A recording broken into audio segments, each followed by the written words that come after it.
میں آج اپنی نیشنل کونسل ممبرز ہمارا اصل آج یہاں آنے کا مقصد وہ یہ کہ اپنی جو کانسٹیٹیوشن ہے اس کو اپڈیٹ کریں. جو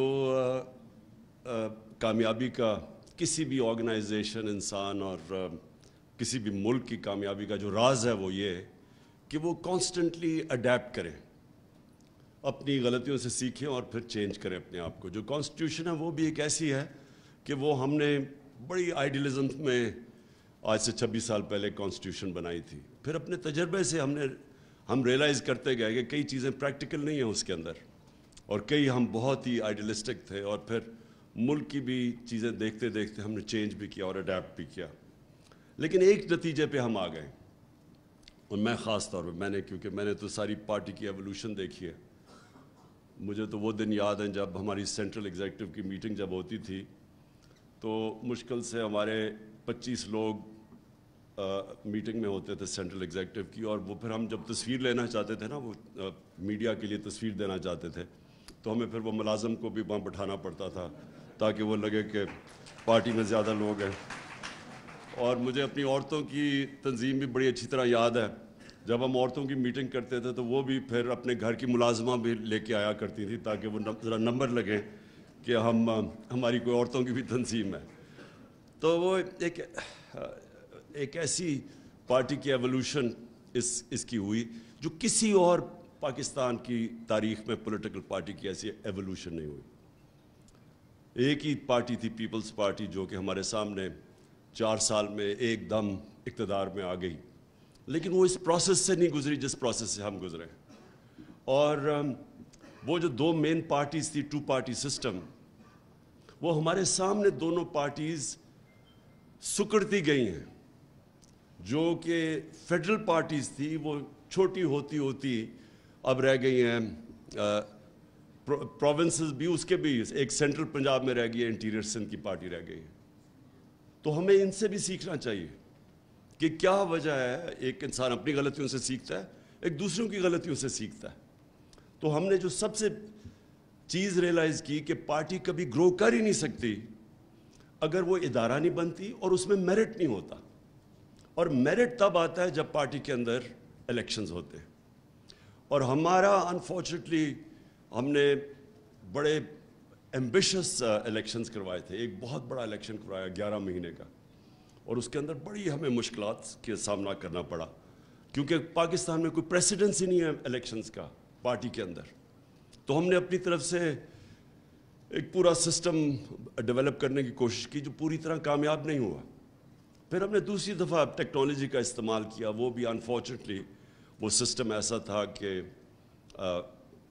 پریکٹیکل جب اینڈ میں ہم نے اس کو ٹیسٹ کیا تو وہ ٹیکنالوجی وہ کامیاب نہیں ہوا. تو پارٹی کے الیکشنز کی سب سے امپورٹنٹ چیز یہ ہوتی ہے کہ جو الیکشن ہو وہ فری اینڈ فیئر ہو, لوگ سمجھیں اس کو, پروسیس میں بلیو کریں. اگر آپ کا الیکٹرل پروسیس ٹھیک نہیں ہے تو بجائے وہ پارٹی کو مضبوط کرنے کی وہ کمزور کر دیتا ہے.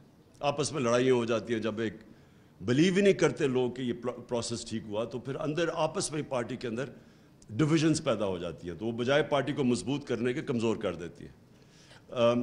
جس طرح کرکٹ کی دنیا میں جب نیوٹرل امپائرز آئے, نیوٹرل امپائر سے پہلے بھی ایک کرکٹ کی 150 سالہ تاریخ تھی, اور نیوٹرل امپائرز کے باہر بعد بھی جو کرکٹ دیکھتے ہیں انہوں نے ایک اس کا وہ جو فیز دیکھا ہے. نیوٹرل امپائرز آنے سے پہلے اپنے اپنے امپائرز ہوتے تھے, اور زیادہ تر کرکٹ گراؤنڈوں کے اوپر لڑائیاں ہوتی تھیں. جو ہارتا تھا وہ کہتا تھا امپائرز کی وجہ سے ہار گیا, اور بڑی بدمزگی ہوتی تھی. جب سے نیوٹرل امپائرز آئے, اور اس میں ہم پائنیئرز تھے, سب سے پہلے پاکستان نے اس کو چیمپئن کیا, اور ہم نے 1986 میں پہلی دفعہ دنیا میں نیوٹرل امپائرز کھڑے کیے. اور اس سے کیا ہوا کہ آج آپ کرکٹ کی دنیا میں دیکھیں کہ سارے جو ہارتا ہے وہ ہار ایکسیپٹ کر جاتا ہے, امپائرز کے اوپر نہیں ڈالتا. بالکل چینج آ گیا.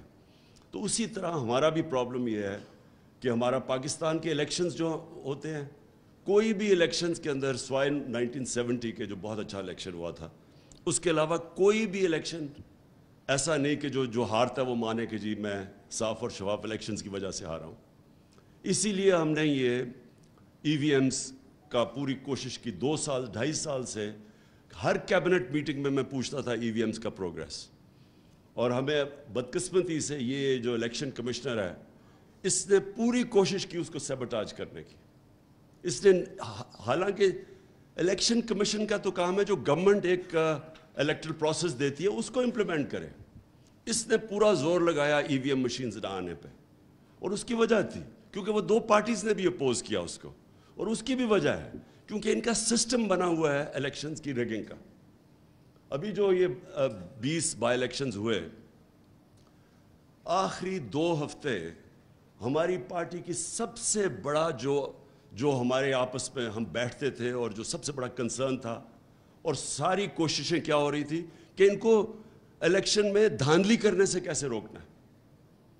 کوئی دنیا میں سوچے کہ ایسی برطانیہ میں الیکشن ہو تو سوچیں کبھی یہ کوئی تصور بھی نہیں کر سکتا کہ آپ دوسروں کو دھاندلی کرنے سے کیسے روکتے ہیں. 2 ہفتے پہلے میٹنگز ہو رہی ہیں کہ کیا کیا طریقے ہیں دھاندلی کے, ہم نے روکنا کیسے ان کو.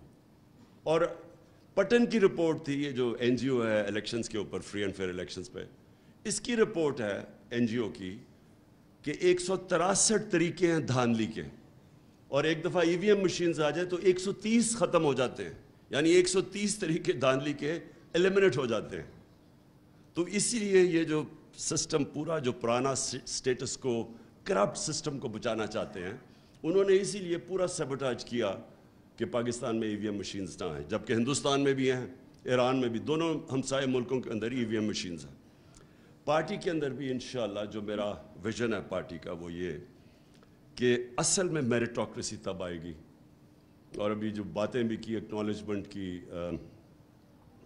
خواتین کے ونگ کی بھی, اور یہ علی نے بھی ابھی جو باتیں کی کہ کیسے ورکرز کو اکنالج کرتے ہیں, کہ پاسبل نہیں ہے کہ ایک پارٹی چیئرمین سارے اتنی بڑی پارٹی جو ماشاءاللہ بن گئی ہے کہ سب کو اکنالج کرے.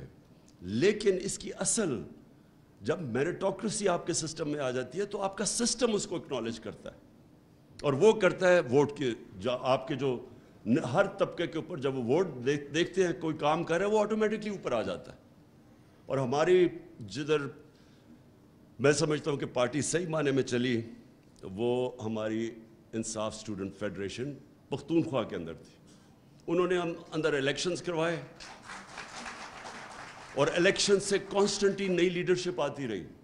تو جو آج بھی ان کے ہمارے جو لیڈرز نکلے ہیں مراد سعید کے بعد, وہ سارے ISF سے اوپر ڈیولپ ہو کے آئے ہیں. اور وہ کیونکہ وہاں الیکشن کا سسٹم تھا ISF کا, ان کے اوپر میرٹ آتی گئی. یہی ہماری انشاءاللہ جیسی ہم اس الیکشن سے فارغ ہوتے ہیں, یہ جنرل الیکشن سے, تو ہماری سب سے بڑی کوشش ہوگی کہ ہم امیجیٹلی پارٹی کے اندر ایک الیکشنز کروائیں, اور ایک ایسے پروسیس سے کروائیں, کیونکہ اب تو ہمارے پاس ٹیکنالوجی کے, اور ٹیکنالوجی تیزی سے آگے بڑھ رہی ہے, تو ہم انشاءاللہ ابھی سے ہی ٹیکنالوجی کا استعمال کر کے ایک بڑا الیکشن کروائیں گے, تاکہ نیچے سے جو بھی محنت کر رہے ہیں وہ اوپر آتے جائیں, اور پھر پارٹی کے اندر ہمارا وہ پروسیس ڈیولپ ہو جائے میرٹ کو اوپر لانے کے لیے. جو یہ 2 پارٹیز ہمارے سامنے ختم ہوئی ہیں, ان کی سب سے بڑی وجہ یہ ہے کہ ان کے اندر کوئی میرٹ نہیں, فیملی پارٹیز ہیں. آپ ان پارٹیز کو دیکھیں, آج سے 20-25 سال پہلے وہ ان سے بہتر چل رہی تھی, بجائے وہ گرو کرنے کے وہ سکڑتی گئی ہیں. اور صرف اس لیے کہ وہاں جب اوپر سے بلاک کر دیں میرٹ کو اوپر آنے سے, کوئی پارٹی بھی, کوئی سسٹم بھی, کوئی دنیا میں ادارہ جس کے اندر آپ میریٹوکریسی ختم کرتے ہیں وہ نہیں کامیاب ہوتا. میرا جو سیکنڈ پوائنٹ ہے وہ یہ کہ ہم نے پارٹی کی آئیڈیالوجی, جس طرح ہمارا یہ تنظیمیں بنتی ہیں, اور جو ہماری اب جو ہم پلان کر رہے ہیں, ہم نے جو یہ چینجز بھی لے کے آئے ہیں, یہ بالکل ٹھیک کہا آپ نے شاہ صاحب کہ لنک نہیں ہے ہمارا, جو ونگز ہیں وہ پیرلل فنکشن شروع ہو گئے کرنا, اور ان کا لنک نہیں ہے جو ڈسٹرکٹ, جو ایک بیس ہے پالیٹکس کا, جو بیس ہے پاکستان میں الیکشن پروسیس کا, وہ ہے ڈسٹرکٹ. تو ڈسٹرکٹ کے اندر جو تنظیمیں ہیں وہ پیرل چلنی شروع ہو گئیں. عورتوں کا کوئی پتہ نہیں ڈسٹرکٹ کو کہ عورتوں کی تنظیموں میں کیا ہو رہا ہے. کئی ڈسٹرکٹس میں ہوتا بھی ہے, آٹومیٹکلی کوئی خود ہی آپس میں کوآرڈینیشن کر لیتے ہیں, لیکن پلاننگ سے نہ ہمارا یوتھ کا کوآرڈینیشن ہے زیادہ تر ڈسٹرکٹس میں, نہ وہ ڈسٹرکٹ کے جو پریزیڈنٹ بنتا ہے اسے پتہ ہے یوتھ میں کیا ہو رہا ہے, نہ اسے پتہ کہ عورتوں کی تنظیمیں یہ وائٹل ہیں دونوں تنظیمیں, اور بھی وکیلوں کی تنظیم. اب ہم نے ریئلائز کیا کہ وکیل وائٹل ہے ہماری پارٹی کے لیے, اور جو پارٹی کی ایولیوشن ہوئی 26 سال میں, جب ہمیں 2018 میں فیڈرل گورنمنٹ میں ہم پاور میں آئے تو بالکل ہی ڈسکنیکٹ ہو گیا پارٹی کی تنظیم کا اور گورنمنٹ کا, کیونکہ ہم پہلی دفعہ گورنمنٹ میں آئے تھے تو ہم سارے گورنمنٹ کے اوپر کانسنٹریشن ہماری ہو گئی, تو پارٹی تنظیم کے اوپر ہمارے پاس ٹائم ہی نہیں تھا. تو بالکل ایک فاصلہ بڑھ گیا, اور اس میں خاص طور پہ جو نقصان ہوا وہ ILF کو ہوا, جو ہماری لائرز فورم تھا ان کا ڈسکنیکٹ ہو گیا ہماری لا منسٹری سے, وہ علیحدہ ہو گیا. اس سے بڑا نقصان ہوا ہمیں, ہماری تنظیموں کو نقصان ہوا, اور جو ہمیں ضرورت تھی وکلا کی اس کو نقصان ہوا. سو آج ہمارا مین یہ ہے کہ ہم نے اب اس سب کو کوآرڈینیٹ کرنا ہے, اس ایفرٹ کو, اور ہم نے یہ جو ایک طرح مثلا عورتوں کی, یوتھ کی, ISF کی, ان کی گروتھ بھی نہ روکیں, کیونکہ ایک ورٹیکل ان کا اوپر تک ہونا چاہیے سسٹم, وہ اکنالج کرے کہ کون سی عورتیں پرفارم کریں گے, لیکن ساتھ ساتھ ان کی کوآرڈینیشن بھی ڈسٹرکٹ لیول پہ ہو. تو یہ ہم نے اب آج فیصلہ کیا کہ یہ دونوں چیزیں ساتھ ساتھ چلیں. اچھا, جو نظریہ ہے پارٹی کا یہ بڑا امپورٹنٹ ہے. میں نے ریئلائز کیا یہ 4 مہینوں میں, یہ 3.5 مہینہ میں, کہ ہماری اپنے پارٹی کے لوگ, ہمارے عہدیدار, میں نے ریئلائز کیا ان کو بھی پوری طرح ہمارے جو میں نظریہ لے کے 26 سال پہلے نکلا تھا, میں نے ریئلائز کیا ان کو بھی نہیں سمجھ اس کی. ہم کنفیوز کر جاتے ہیں کہ ہمارا پولیٹکس میں آنے کا مقصد کیا ہے, اسے کنفیوز کر دیتے ہیں, جو کہ پاکستان میں پاور پولیٹکس ہے. پلیز یہ ریئلائز کریں, 2 مختلف چیزیں ہیں. پاکستان اگر آج مشکل میں پڑا ہوا ہے تو اس کی بہت بڑی وجہ ہماری پاور پولیٹکس ہے. پاور پولیٹکس کا مطلب کہ کوئی نظریہ نہیں ہے اس میں, وہ صرف ہوتا ہے پاور میں آنے کے لیے کیا کرو. یہ 2 پارٹیز آپ کے سامنے ایک گولڈن مثال ہے, ایگزامپل ہے کہ کیسے ان کے اندر ٹوٹل اپرچونزم ہے, پاور کے لیے کوئی نظریہ نہیں ہے ان کا. یہی 2 پارٹیز کب سے 88 سے ایک دوسرے کو برا بھلا کہہ رہی ہیں, اور برا بھلا یہ نہیں کہہ رہی کہ نظریاتی ان کے کوئی اختلافات ہیں, ان کا صرف ایک ہی ہے کہ وہ ایک کہتی تھی وہ چور ہے, دوسرا کہتے تھے دوسرا چور ہے. یہ بڑے سیریس ایلیگیشنز ہیں. کرپشن کے کیسز انہوں نے ایک دوسرے کے اوپر بنائے تھے. یہ کہہ رہی تھی کہ یہ نواز شریف نے یہ ہدایبہ پیپر مل میں منی لانڈرنگ کی, یہ کیس پیپلز پارٹی نے بنایا تھا. اور یہ سرے محل کا کیس, اور جو $60 ملین پڑا ہوا تھا زرداری کا سوئٹزرلینڈ میں, یہ نون لیگ نے کیس بنائے تھے. تو یعنی 2 پارٹیز ایک دوسرے کو یہ نہیں کہہ رہے کہ ہمارا نظریاتی اختلاف ہے, یہ دونوں ایک دوسرے کو کہہ رہی تھی کہ انہوں نے پاکستان کی عوام کا پیسہ چوری کیا ہے. یہ سیریس ایلیگیشن ہے. اور ہوا کیا کہ جب جیسے ہی یہ واپس آئے 2008 میں, چارٹر آف ڈیموکریسی کے نام پہ دونوں نے فیصلہ کیا کہ ہماری 2 دفعہ گورنمنٹس گئی ہیں کرپشن کے اوپر, تو ہم پاگل ہیں کہ ایک دوسرے کو ہم نقصان پہنچا رہے ہیں. تو دونوں نے مل گئے, 10 سال انہوں نے مل کے ملک کو لوٹا, اور کوئی ان کی آئیڈیالوجی نہیں تھی, صرف پیسہ پرزرو کرنا تھا, پیسہ بناؤ اور پرزرو کرو. اور یہ آج آپ کے سامنے اور ہی کلیئر آ گیا کہ وہ جو ایک دوسرے کے خلاف تھے سب اکٹھے ہو گئے ہمارے خلاف, تحریک انصاف کے خلاف سب اکٹھے. کوئی نظریہ نہیں ہے اس میں, صرف انٹرسٹ ہے. اور انہوں نے جو ملک کے ساتھ کیا کہ انہوں نے ایک گورنمنٹ کو ڈی سٹیبلائز کیا, اس لیے نہیں کہ وہ گورنمنٹ کرپشن کر رہی تھی, اس لیے نہیں کہ وہ ملک کی معیشت کو صحیح راستے پہ نہیں لے کے جا رہی تھی. مہنگائی کا انہوں نے استعمال کیا کہ جی مہنگائی کی وجہ سے ہم گورنمنٹ کرانا چاہتے ہیں، عوام بڑی مشکل میں. اور جو اللہ، کیونکہ اللہ الحق ہے، سچ کا خدا ہے، اس نے ساری قوم کے سامنے یہ اپرچونزم کی سیاست ایکسپوز کر کے رکھ دی. یہ جو 4 مہینے میں 3.5 مہینے میں انہوں نے کیا ہے، یہ اب واضح ہے کہ نہ ان کا انٹرسٹ تھا اکانومی، نہ ان کا انٹرسٹ تھا مہنگائی، صرف ایک انٹرسٹ تھا NRO لینا. کوئی تیاری نہیں تھی ان کی. یعنی اگر انہوں نے پاور میں آنا ہی تھا اور اتنی سازش کر کے، تو کم از کم کوئی تیاری تو کرتے اکانومی کو ٹھیک کرنے کے لیے، کوئی روڈ میپ لے کے آتے، کوئی پلان کرتے کہ ہاں ہم آئیں گے. آتے ساتھ ہی وہ مفتاح اسماعیل بیٹھتا اور کہتا کہ یہ ہم کریں گے اور اس طرح ہم اپنی اکانومی کو اسٹیبلائز کریں گے یا اٹھائیں گے. کوئی پلان نہیں تھا. پلان صرف ایک تھا، اسمبلی میں انہوں نے کیسے امینڈمنٹ پاس کر کے تو نیب کے قانون کو امینڈ کرنا تھا، اور 1100 ارب روپیہ.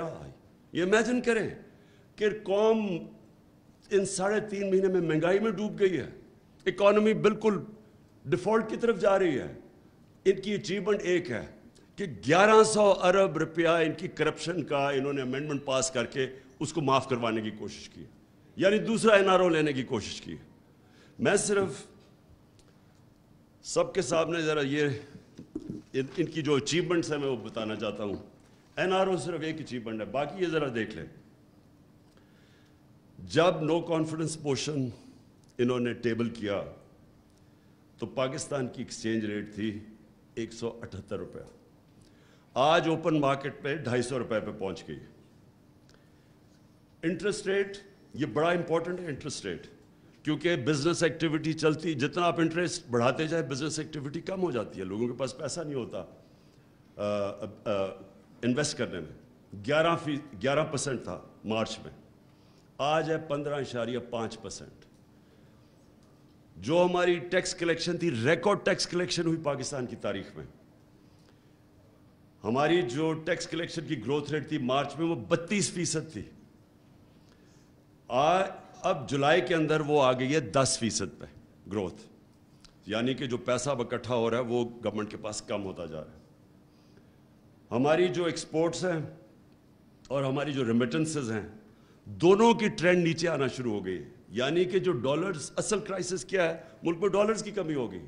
تو جو چیزیں ہماری دور میں ریکارڈ ڈالرز آ رہے تھے پاکستان میں، ریمیٹنسز ریکارڈ پہ تھی، ایکسپورٹس ریکارڈ پہ تھی، وہ دونوں کے اندر کمی آنی شروع ہو گئی ہے. یہ سب سے خطرناک چیز اس لیے ہے کہ یہ ہمیں لے کے جا رہی ہے اب ڈیفالٹ کی طرف. اس کے بعد جو ان کی وجہ سے ڈالرز، اصل بیرونی جو خسارہ ہے وہ سب سے زیادہ تنگ کرتا ہے ہمیں. مارچ کے اندر جو بیرونی خسارہ تھا وہ $500 ملین تھا، آج 2.6 ارب ڈالر پہ پہنچ گیا بیرونی خسارہ. جو لوگوں کے لیے جو انہوں نے سب مہنگائی مارچ سب کچھ کیا کہ مہنگائی بہت زیادہ ہے. آج ذرا سن لیں کہ SPI مارچ کے اندر 17% تھی. اب یاد رکھیں کہ یہ ہم بھی IMF پروگرام میں تھے. یہ جو انٹرنیشنل کموڈٹی سپر سائیکل، یعنی جو قیمتیں اوپر گئی تھی تیل کی، وہ ہمارے دور میں بھی چلی گئی تھی. اس کے باوجود ہمارا جو SPI انفلیشن تھی، جو مہنگائی تھی، وہ 17% تھی، آج 38% ہے، 38%. اور جو گروتھ، جو یہ بھی خطرناک ہے، جو ہم نے ان دونوں حکومتوں سے کرونا کے باوجود سب سے زیادہ نوکریاں ہمارے دور میں دی گئی تھیں. امپلائمنٹ ہمارے دور میں سب سے زیادہ تھی، بلکہ فگرز آئی تھی ورلڈ بینک کی کہ بر صغیر کے اندر جس ملک میں سب سے کم بے روزگاری تھی وہ پاکستان تھا. اب گروتھ ریٹ جو ہمارے آخری سال میں 6% تھی، اب وہ پہنچ گئی، اب وہ پروجیکٹ ہو رہے 2.3% پہ. اس کا مطلب اکانومی کانٹریکٹ کرے گی، اس کا مطلب ٹیکس کلیکشن کم، اس کا مطلب بے روزگاری زیادہ. ریزروز جب نو کانفیڈنس موشن یہ انہوں نے درج کیا تھا، ٹیبل کیا تھا پارلیمنٹ میں، تو ہمارے ریزروز تھے 16.4 ارب ڈالر. آج وہ پہنچ گئے ہیں 8.5 ارب ڈالر، تقریباً آدھے ہو گئے.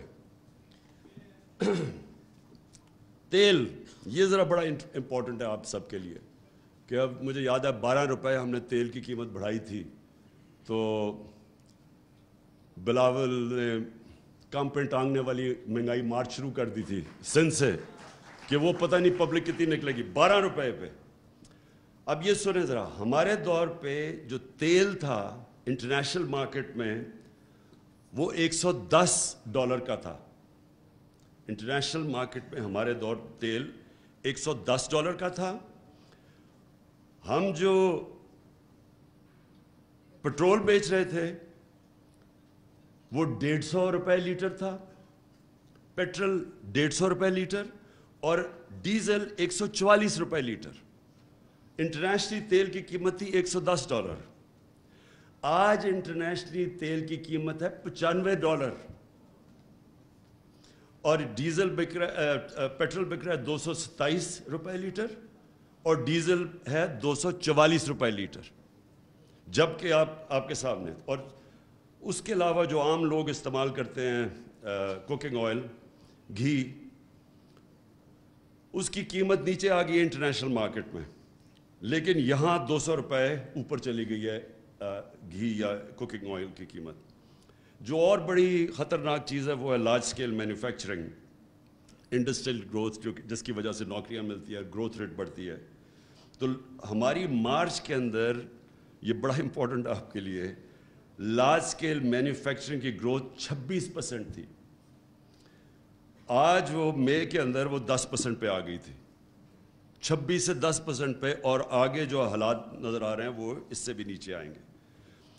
بجلی لوڈ شیڈنگ ہمارے دور میں اور یہ آج کمپیئر کر لیں اب لوڈ شیڈنگ کدھر ہے.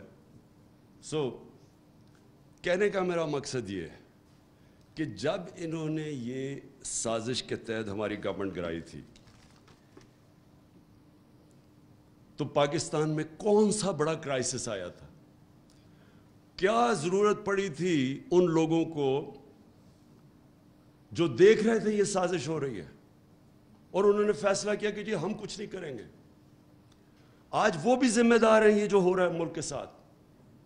آج چوتھے نمبر پہ اب پاکستان دنیا میں وہ ملک جو سری لنکا کے بعد ڈیفالٹ کرنے جا رہا ہے, چوتھے نمبر پہ ہے. یہ جو ملک ادھر جا رہا تھا جدھر یہ اب جا رہا ہے, پتہ نہیں کتنی دیر لگے گی کہ اس ملک کو آپ واپس اٹھائیں گے, کیونکہ اس کے بھی ڈائنامکس ہے. جب بزنس کانفیڈنس ہی ختم ہو جاتا ہے. آج اب آرمی چیف کال کر رہے ہیں امریکنوں کو کہ وہ شرمن کو کہ جناب ہمیں IMF سے سفارش کر کے ہمیں وہ پیسے دلوا دیں. آپ سوچیں کہ ملک کا کیا حال ہے. یعنی یہ اگر گورنمنٹ کے اندر یہ حالات ہیں کہ گورنمنٹ کی کریڈیبلٹی اتنی نیچے چلی گئی ہے کہ ان کو آرمی چیف کو کہنا پڑ رہا ہے کہ جی ان کو ٹیلی فون کریں. اور گورنمنٹ کا سوچے کہ نہ ان کی باہر کریڈیبلٹی رہ گئی ہے. وہ آپ نے شہباز شریف کی وہ ویڈیو دیکھ ہی لی ہوگی, وہ میں نے ویسے کافی دفعہ ویڈیو چلوائی تھی کہ ہم مجبور ہیں, میں بھیک مانگنے نہیں آیا. وہ آپ نے تو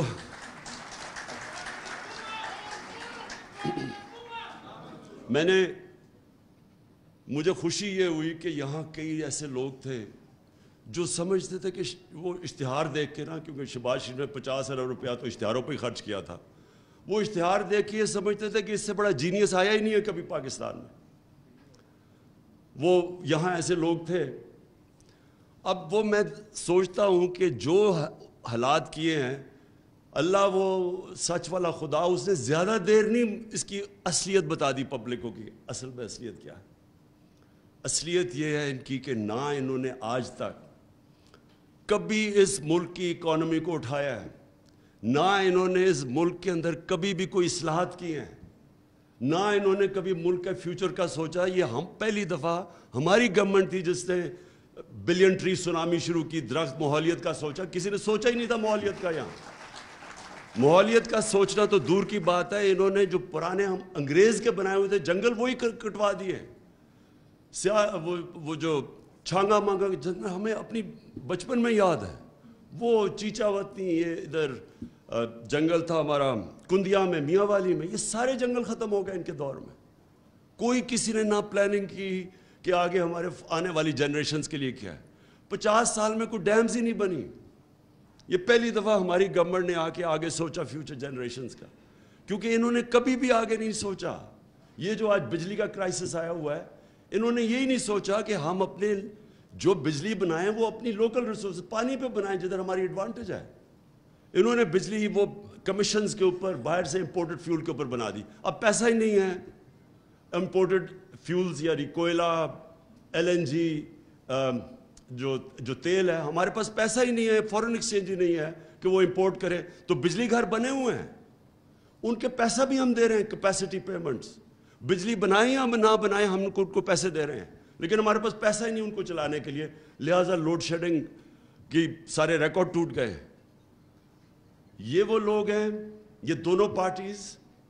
آپ 90s میں دیکھیں, ڈاکٹر عشرت حسین نے کتاب لکھی ہوئی ہے, اس کتاب میں انہوں نے بتایا ہے کہ کیسے ہندوستان پھر بنگلہ دیش 90s کے بعد ہمارے سے دونوں ملک آگے نکل گئے.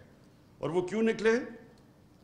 وہ اس لیے نکلے کہ وہاں پھر ان کی گورنمنٹس ٹھیک ہو گئی اور ہمارے یہ دو فیملیز آگے ملک کو لوٹنے کے لیے. ان کی دولت کا ان کو خود بھی نہیں پتا کتنا ہے. انہوں نے جتنا پیسہ بنایا, میں گارنٹی کرتا ہوں ان کو پتہ ہی نہیں ان کے باہر کتنے بلینز آف ڈالرز پڑے ہوئے ہیں. لیکن ملک کا حال یہ ہے کہ جس ملک نے تیزی سے ان سے آگے ترقی کرا تھا, وہ ملک کا آج یہ حال ہے کہ 4تھے نمبر پہ انہوں نے پہنچا دیا ہے وہ ملک جو ڈیفالٹ کرنے جا رہا ہے. میں ایک چیز ضرور آگے اپنی پارٹی کی طرف سے, پہلے تو ہم اپنی تجویز دیں گے. دیکھیں, کبھی بھی اس ملک کے اندر ہمیں کبھی اجازت نہیں دینی چاہیے کوئی اس ملک کی قیادت کرے جس کا سب کچھ پاکستان میں نہ ہو. یہ کیا وجہ ہے کہ آپ پاکستان کے پرائم منسٹر بننا چاہتے ہیں, وزیر بننا چاہتے ہیں, پیسہ آپ نے ملک سے باہر رکھا ہوا ہے.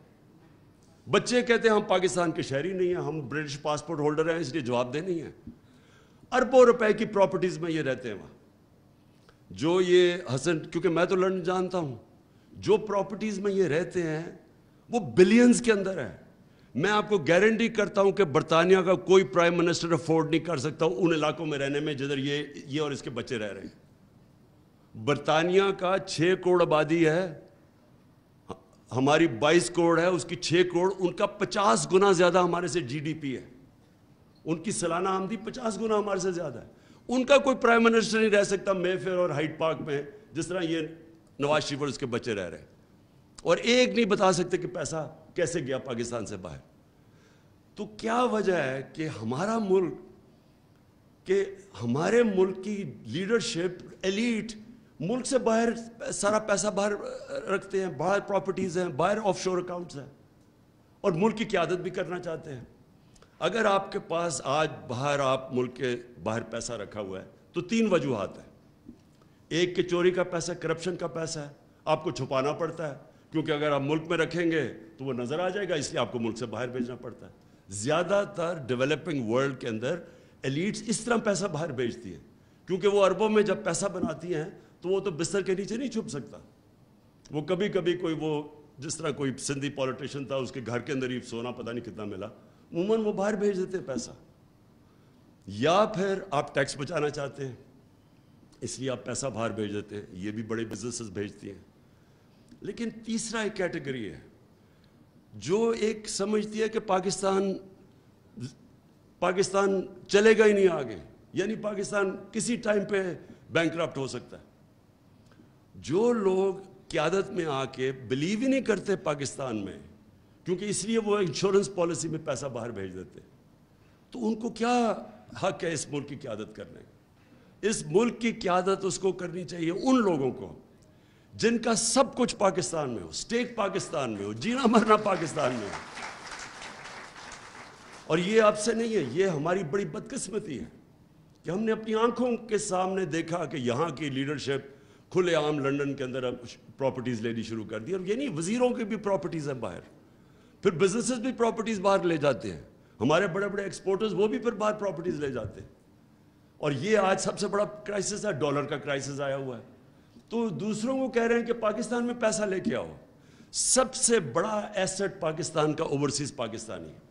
ان کو ہم کہہ رہے ہیں پاکستان پیسہ لے کے آؤ, اپنا پیسہ باہر لے کے جا رہے ہیں. اس وقت پاکستان کس کے اوپر چل رہا ہے؟ ہمارے بیرون ملک پاکستانی جو کہ دن 15 گھنٹے کام کر کے پیسہ پاکستان بھیجتے ہیں, ریمیٹنسز. ہمارا جو ورکر ہے وہ جا کے محنت کش جا کے پیسہ پاکستان بھیجتا ہے, اور یہاں ہمارے بیٹھے ہوئے ہیں یہ مگر ماج جو یہاں سے پیسہ باہر بھیج دیتے ہیں. یہ جب تک ہم ملک کے اندر اس طرح کی قیادت کا راستہ نہیں بند کریں گے, جو بلیو کرتے ہیں اس ملک کے اندر, جو کہتے ہیں کہ اگر ملک نیچے جائے گا تو میں بھی ساتھ نیچے جاؤں گا, وہ پھر دن رات کام کرے گا اپنے ملک کے لیے. وہ لوگ جن کا سٹیک ہی نہیں ہے. آپ سوچیں 30% روپیہ ڈیویلیو ہوا ہے, 30% ہمارا روپیہ ڈیویلیو ہوا ہے. یہ 3 یا 4 ماہ میں ریکارڈ ٹوٹ گئے, اتنے تھوڑے ٹائم میں اتنا روپیہ گرا ہے. لیکن ان لوگوں کو, یہ میں دیکھ رہا تھا کہ ان کی تصویر آئی, سب ہنس رہے تھے. یہ جو بڑے بڑے ڈاکو, ان کی میٹنگ ہوتی ہے نا, ڈاکوؤں کی میٹنگ بھی ہوتی ہے, سارے دانت نکال رہے تھے. ان کو اگر 30% پیسہ ملک کا, یعنی ہم سب کا 30% ویلیو نیچے گر رہی ہے ہمارے پیسے کی, تو ان کو تو فائدہ ہو گیا. ان کو تو 30% پیسے اوپر چلے گئے. ان کے خوش تو اس لیے ہیں, ان کو کوئی فرق ہی نہیں پڑتا کہ اگر روپیہ اپنا ویلیو لوز کرے گا, اگر ڈالرز میں پیسے پڑے اور پراپرٹیز آپ کی باہر ہیں تو آپ کو تو فائدہ ہو رہا ہے. یہ بھی کانفلکٹ آف انٹرسٹ ہے. جب تک آپ بھی قوم کے ساتھ سفر نہیں کریں گے, اور ہمیشہ دنیا کی ایک تجویز ہے کہ leaders lead by example. Boris Johnson کو آپ سوچیں باہری اکثریت سے وہ جیتا تھا. میں ان ڈیموکریسیز کی بات کر رہا ہوں, وہ کیوں چلتی ہیں, ملک خوشحال کیوں ہوتے ہیں. بورس جانسن آپ سوچیں کہ اس کو باہری اکثریت سے جیتا, اس نے ایک گیٹ ٹوگیدر کر دی اپنے باہر, اپنے آفس کے باہر گارڈن کے اندر. انہوں نے کہا جی کرونا کا دن تھے, سوشل ڈسٹینسنگ تھی, تو لوگوں کے لیے آپ نے یہ قانون بنایا تھا اور خود آپ یہ کر رہے ہیں. ایک آدمی کو پارٹی نے, اس کی پارٹی نے نکال دیا اس کو. سوچیں کہ اس سے کہا کہ اس نے he did not lead by example. لوگوں کو کچھ کہہ رہا تھا اور خود کچھ کر رہا ہے, یا لوگوں کو کہہ رہے ہیں پیسے پاکستان لے کے, چوری کر کے پیسہ باہر لے کے جا رہے ہیں. اور افسوس کی بات یہ ہے کہ ہمارے یہاں میڈیا میں لوگ بیٹھے ہوئے جو ان کی ڈیفینڈ کرتے ہیں. شرم کی بات ہے کہ ان لوگوں کو ڈیفینڈ کرتے ہیں, پتہ ہے کہ ان کا چوری کا پیسہ ہے, پتہ ہے کہ ملک میں ڈالر کرائسس ہے. اس وقت تو ہمیں سب کو, سارے پاکستانیوں کو کہنا چاہیے کہ آپ نے کوئی پاکستان سے باہر انویسٹمنٹ نہیں کرنی, پیسہ باہر نہیں لے کے جانا, پرائیویٹ پراپرٹیز اور یہ اور وہ. اس وقت تو سب کو ایمرجنسی ہمیں کر دینی چاہیے کہ اپنے ڈالر پاکستان میں رکھنا ہے, اور اتنا پیسہ یہ ہم کر سکتے ہیں. لیکن یہ لوگ کیوں نہیں کر سکتے؟ کیونکہ سب کو پتہ ہے کہ ان کا پیسہ باہر پڑا ہوا. اس لیے انشاءاللہ ہماری پارٹی کی کانسٹیٹیوشن میں آئے گا کہ کوئی بھی پارٹی کی قیادت نہیں کر سکتا جس کا پیسہ, جس کا جینا مرنا, جس کی پراپرٹیز پاکستان کے اندر نہیں ہو.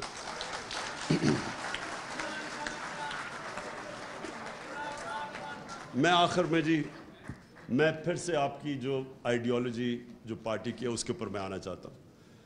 دیکھیں 2 طرح کی جو علی نے بات کی, ہم نے اپنے کارکنوں کو نچلی سٹیج کے اوپر سمجھانا ہے.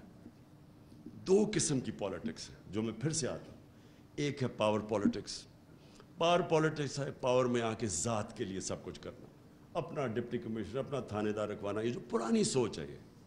اور دوسری ہے جدھر پالیٹکس عبادت بن جاتی ہے, جدھر آپ ایک بڑے مقصد کے لیے پالیٹکس کرتے ہیں, جدھر آپ اپنی ذات سے باہر نکلاتے ہیں. یہ جو ہے ہم نے اپنے کارکنوں کے اندر اپنے اور انشاءاللہ اپنے بچوں کے اندر یہ فیڈ کر دینی ہے. میں نے یہ فیصلہ کیا کہ ہم نے اپنی پارٹی کی آئیڈیالوجی کے اوپر پورا زور لگانا ہے.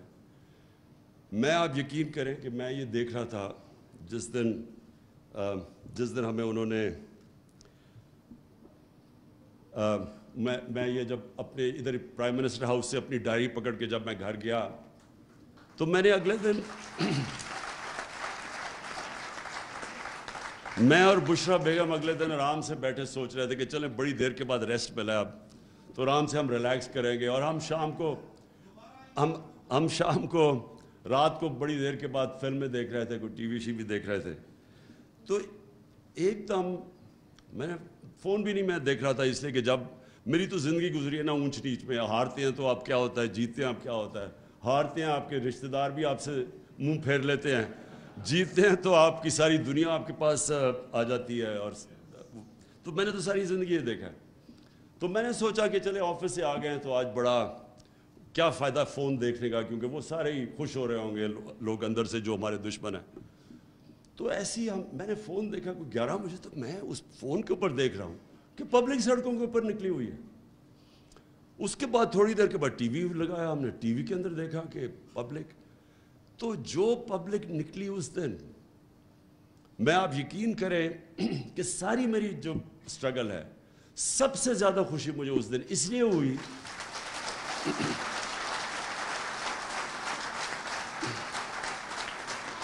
کہ اس لیے کہ دیکھیں کامیابی کیا ہوتی ہے. میرے لیے کامیابی کیا ہے؟ میرے لیے کامیابی پرائم منسٹر ہاؤس, میں یہ شاہ محمود کو کہتا ہوں کہ میں زندگی میں کبھی اتنی مشکل نہیں گزاری جو 3.5 سال میں نے گزاری تھی. یعنی اتنا مشکل تھا وہ, کیونکہ ہر روز کوئی نیا مسئلہ آ جاتا تھا اور کوئی چھٹیاں نہیں تھی. 5 دن گھر سے باہر رات کو کھانے بھی کھائے 3.5 سال میں, کئی چھٹیاں ہالیڈیز کچھ نہیں. لیکن یہ جو مجھے خوشی ملی کہ جب آپ دیکھتے ہیں کہ آپ کی قوم کے اندر شعور آ گیا ہے, جب ایک ہجوم قوم بن گئی ہے, یہ مجھے خوشی ملی کہ دیکھیں پاکستان کو پتہ ہی نہیں کہ پاکستان کتنا طاقتور اللہ نے بنایا. ہمیں اپنی طاقت کا ہی نہیں پتا. ہم وہ لوگ ہیں جن کو سمجھ ہی نہیں ہے کہ یہ کتنی بڑی نعمت ہے یہ ملک. ہم وہ ہیں جن کے اندر کوئی کبھی سمجھ نہیں آئی نظریہ پاکستان کیا تھا. پاکستان کا مطلب کیا, لا الہ الا اللہ, اور لا الہ الا اللہ کا راستہ وہ ہے اور ہم اس راستے پہ نکلے ہوئے ہیں. جو قوم کیسے بننی تھی, تیرا میرا رشتہ کیا, لا الہ الا اللہ. کیونکہ وہ کیا تھا کہ وہ قوم کو اکٹھا, جب آپ کا نظریہ ہوگا تو آپ نیشن بنیں گے نا. نظریہ تو وہ ہے, سمپل نظریہ ہے ہمارا. اسی کے اوپر مدینہ کی ریاست میں نبی صلی اللہ علیہ وسلم نے سب کو اکٹھا کیا تھا, سب انسانوں کو اکٹھا کیا تھا. مساق مدینہ میں, اس میں وہاں کرسچنز بھی تھے, اس میں یہودی بھی تھے, ان سب کو انہوں نے کمیونٹی میں بنا دیا تھا, انسانوں کو اکٹھا کیا تھا. اس لیے ان کو رحمت العالمین کہتے ہیں, سب انسانوں کے لیے رحمت بن کے. ہم نے کبھی اس کے اوپر کوئی تبصرہ کیا, نہ سوچا کہ یہ کیوں بنا تھا ملک, کیوں ہندوستان کے مسلمانوں نے پاکستان کو ووٹ دی تھی, کیونکہ وہ ایک بڑا پاکستان کا, اس کے اوپر آئے نہیں. اور آہستہ آہستہ ہم ادھر نکل گئے جدھر یہ جو آج ہمارے حالات ہیں. اس سے ہم نکلیں گے یہ نظریے کی وجہ سے, جب پاکستانی یہ ریلائز کر لیں گے کہ ہم ایک بڑے مقصد کے لیے بنے تھے اور ہم ایک قوم ہیں. تو قوموں کے لیے یہ قرضہ اتارنا کوئی مشکل کام نہیں ہے. آپ کے اس وقت 1 کروڑ باہر پاکستانی ہیں, 1 کروڑ ہم باہر پاکستانی. جس دن ہم نے ان کو موبلائز کر لیا, یہ قرضہ آسانی سے آپ کا اتر جائے گا. کیونکہ میں تو جانتا ہوں پاکستانیوں کو, میرا سب سے زیادہ کنیکشن ہے. وہ لوگ ہیں جو کہ ہمیں شارٹ ٹرم کے اندر یہ جو ڈالر ڈیفیسٹ ہے ہمارا وہ اتار دیں گے, لیکن وہ تب جب ان کو پرائیڈ ہوگی اپنے ملک سے. اس وقت ان کو ملک نہیں نظر آتا. یہ جب اوپر چور سارے اکٹھے دیکھتے ہیں, روگز گیلری کو اکٹھا دیکھتے ہیں آپ, تو قوم نہیں لگتی, لوگ ڈر جاتے ہیں. ریمیٹنسز گر رہی ہیں ہماری, کیونکہ ان کو کانفیڈنس چلا گیا. روشن ڈیجیٹل پاکستان میں جو گرو کر رہا تھا وہ نیچے چلا گیا. بیرون ملک پاکستان میں کانفیڈنس نہیں ہے اس وقت. یہ جب کانفیڈنس آ گیا, آپ یقین کریں کہ یہ ہم سارے کرائسس سے نکل جائیں گے. اس لیے انشاءاللہ ہم نے اپنی آئیڈیالوجی لوگوں کو بتانی ہے. میں نے جب یہ کیمرے جاتے ہیں, جب ہم کال دیتے ہیں, یہ کبھی بھی نہیں ہوا پاکستان میں, کال دیتے ہیں پبلک سڑکوں پہ آ جاتی ہے. وہ جب یہ الیکشن کا سپریم کورٹ میں رزلٹ آیا تو ہم 9:30 بجے تھے رات کے. میں نے سوچا اب چلو کل انوائٹ کرتے ہیں لوگوں کو ہم سیلیبریشن کے لیے. وہ میں جب تک گھر پہنچا ہوں تو میں دیکھا وہ ساری پبلک خود ہی سڑکوں کے اوپر آ گئی. تو یہ ملک تو یہ قوم بننے جا رہی ہے، قوم بننے جا رہے ہیں. اور یہ ہے سب سے خوشائن چیز. آج ہم نے اپنی تنظیمیں اس لیے بنانی ہیں کہ اس وقت سب سے بہتر ٹائم ہے اپنی پارٹی کو منظم کیا جائے. ہم نے 26 سال میں منظم کرنے کی نہیں کوشش کی.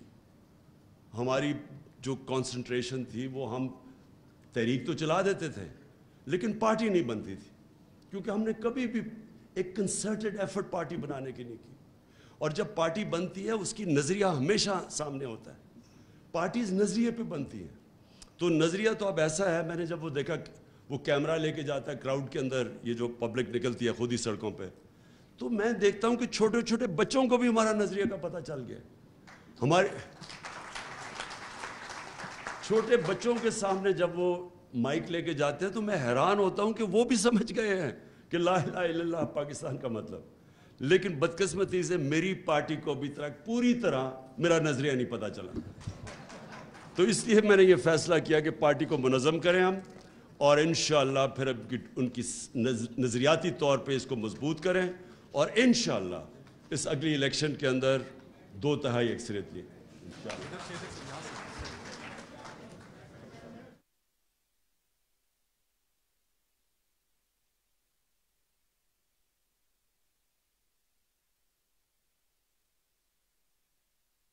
کے لیے جو الیکشن کمیشن کے اوپر